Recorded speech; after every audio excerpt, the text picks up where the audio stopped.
ассалому алайкум бинандагони оинаи нилгун. Мо дарси ин найро боз ҳамроҳи шумо мо давом медиҳем.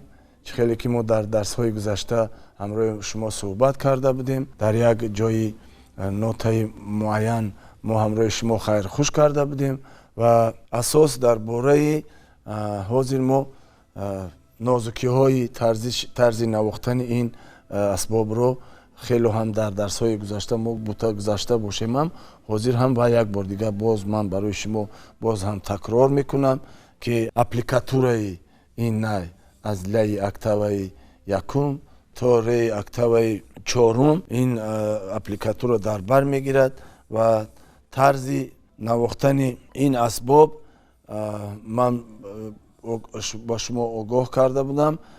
Яъне чанд намуд тарзи навохтани техникиву чанд намуд тарзи навозиши бо ин асбоб ҳаст ки ман ҳамроҳи шумо каме ҳам гуфта бошем. Имрӯз мо мегӯем ки дар ин асбоб бисёртар чанд қисмате ҳаст ки мо мумкин дар борааш мо гап ҳам зада бошем каме ҳам. Ҳозир мо имрӯз дар ин бора гап мезанем ки тарзи усули ин асбоб мо гап мезанем ки ба кадом усулҳо мо гуфта будем. Яъне бо лигата,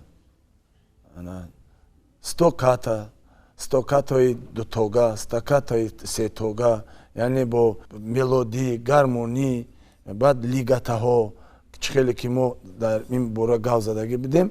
Барои тарзи навозиш ман метавонам як гамма барои шумо навозам ва ин гаммаро тарзи ба чанд намуд тарзи навозам ки шумо огаҳ шавед ки ман як бор бо лига навозам, як бор ба стакатои дутога навозам, як бор ба стакатои сетога навозам ва дар ин мобайн мо ҳамроҳи шумо суҳбат мекунам. Ҳозир ман як гаммаро барои шумо менавозам дар намуди усули лигато, яъне нозук бе стакато.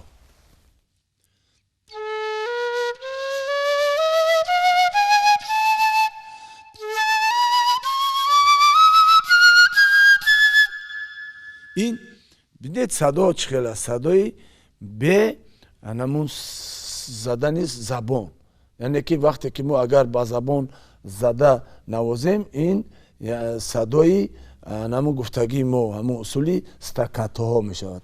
Стакатоҳо чанд намуд гуфтем? Ҳаст стакатои дутога, ҳаст стакатои сетога. ҳозир ман ба намуди стакатои дутога менавозам гамон.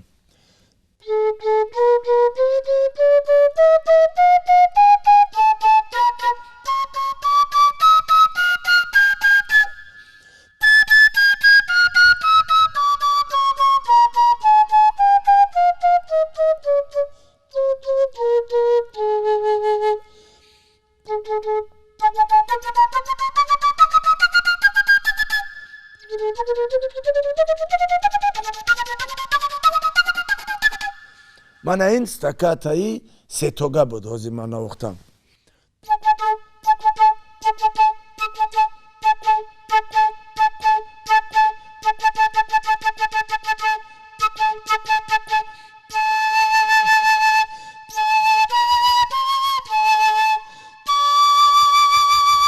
ин лига.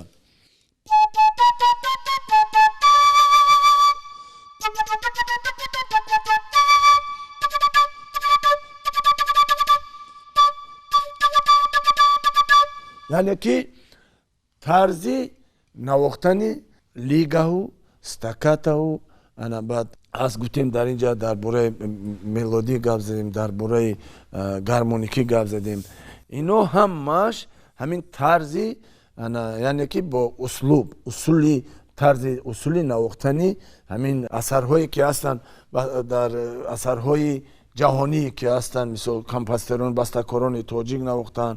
Вақте ки бастакор асара ки эҷод ки кард, вай дар вақте дар нот ки гирифт, дар нота ки вай навохт нависон, дар нота дар ҳамаи ҷои нозукиҳо унҷо да мемонад. Мисол ҳамин асар дар як темпи муайян, яъне аллегро ё аллегрето ё чиво ҳамин усулҳоро мемонанд дар инҷа, яъне 2-4-1 ё 3-4-1 ё 4-4-1 ё 5-8 ё 7-8-1 ё 5-8-1. вақте ки агар мутриби касбӣ бошад ба нота агар тарзи нота қатъи навохтанӣ шавад, вай мебинад вақте ки асарро навохт дар ки ҷо пиано навохтанда кор, дар ки ҷо форто навохтанда кор, дар ки ҷо стакката навохтанда кор. Стаккатаҳо гуфтем чанд намуд мешавад, дар ки ҷои 2 стакката, дар ки ҷои 3 стакката, дар ки ҷои триолҳо мешавад. Триол, мо дар бораи триолҳо ҳозир гап мезанем боз. Ана ҳамин ино ҳама тарзу усули ҳамин тарзи навозиши ин асбоби най аст, ки ин бисёр чизҳои техникӣ ҳадду канор надорад. агар одам ба ҳамин қуллаи ҳамин расад, ба тарзи чӣ қадар машқ кардан, ки ҳар рӯз ками дар кам бояд 2 соат 3 соат ҷои то 4 соат то 5 соат агар бошад, ин асбоб чӣ қадар машқ кунӣ, ҳамон қадар ҳам ба худи инсон фоида дорад, ҳам ба тарзи ҳам техникиш нағз мешавад, ҳам тарзи навозишаш бисёр дар сатҳи баланд мешавад. мо гуфтем дар бораи лигаҳо гап задем, ҳозир дар бораи триоло гап задем. Триоло, ҳамин триоло ҳам ҳамин хел ҷо доим ягон бор во мехӯрад. ино ҳам дар ҳамин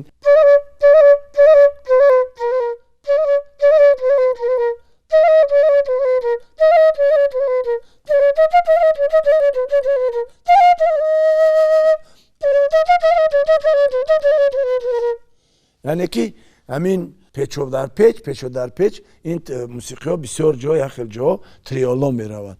инҳоро яке сегонаак мегӯянд, сегоно ба забони тоҷикӣ.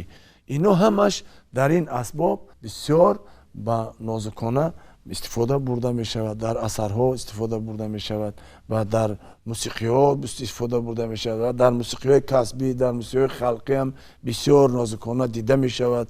ин ягон чиз ҷои чишбандишам нест, ягон ҷое ки ваям нест ки вай бошад. ва умуман дар бораи ин асбоб мо ки гап задем, гуфтем ки дар оркестрҳои асбобҳои халқӣ вақте ки бастакорон аранҷировка мекунанд, партитурада вақте ки менависанд, бо ҳарфи ин худи ҳамин асбоб дар калиди сол, яъне ки дар мусиқии касбӣ чанд намуд калидҳо мешавад, калидҳои сол, калидҳои бас, калиди алт мешавад. ҳамин ҳар як асбоб ба ҳамун калиди худаш вобаста ба мисол асбоб, агар асбоби алт бошад, дар он калиди алтоӣ, махсусан ҳамин най дар калиди сол навишта мешавад ва дар партитура, хати якуми партитура аз боло мешавад наи хурд, наи яъне ки пикала, пасон мо дар бораи ин асбобам гап мезанем, баъд мешавад най, ки ҳамин асбоб дар партитура ҳам мо гуфтем ки дар ҷои аввал навишта мешавад, дар боло, дар партитура, дар мусиқиҳои касбӣ, дар мусиқиҳое ки дар оркестрҳои халқӣ, ино ҳатман шумо мебинед, гӯш мекунед, дар оркестрҳо ҳаст. дар бораи ҳама ин стаккатаҳо гап задем, дар бораи лигаҳо гап задем, дар бораи бисёр асбоби техникӣ аст, ки бисёр чизҳои техникӣ ҳам дар ин асбоб навохта мешавад.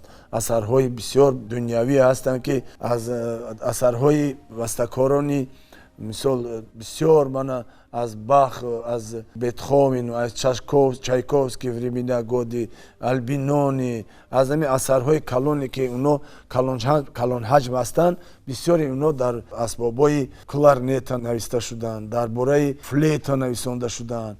аммо вақте ки ҳамин асарҳоро ба таби мо хуш мебиёяд, вақте ки мо қабул мекунем, ин асарҳо ба мо нозук аст, мо ки қабул ки кардем, ин асарҳоро мо чӣ мегӯянд, транспоз мегӯем, транспортировка мегӯем, яъне ки аз худи чӣ хеле ки дар асбоби флуто нависта шудааст, аз асбоби флейто дар як терция ё ки як чизи муайян мо барое ки чӣ хеле ки дар ин асбоби най туғри мебиёяд, мо дар ҳамун транспоз мекунем, яъне ки аз ҳамун асар гирифта 1 тонми, 1.5 тонми, 2 тонми ё поён ё боло уна гирифта дар нота нависонда ҳамин хеле мекунем ки ба ин асбоб, яъне ки ба ин аппликатураи асбоб монанд бошад. нозукиёи ин асбобро мо ҳамроҳи шумо гуфта гузаштем ва кадомеаш ки агар бояд дар чанд ҷо ҳам такрорам кардем, гуфтем ки мисол ин асбоб аз тарзи сохти он, тарзи навозиши он, тарзи яъне постановка мо дар он бора гап задем, тарзи нафас кашидан, тарзи ба ин нотаҳоро аз худ кардан, аппликатураро аз ёд кардан, тарзи гузориши ангуштҳо, мо дар бораи ҳама ин то ҷое ҳамроҳи шумо мо суҳбат кардем ва то ҷое ки шумоам агар аз ин суҳбатҳои мо, аз ин тарзи гузаштани ин асбоби нозуки тоҷики най агар камеам шумо аз ин баҳра бурда бошед, ҳамроҳи шумо мо хайру хуш мекунем. то дарси оянда саломат бошед. хайр.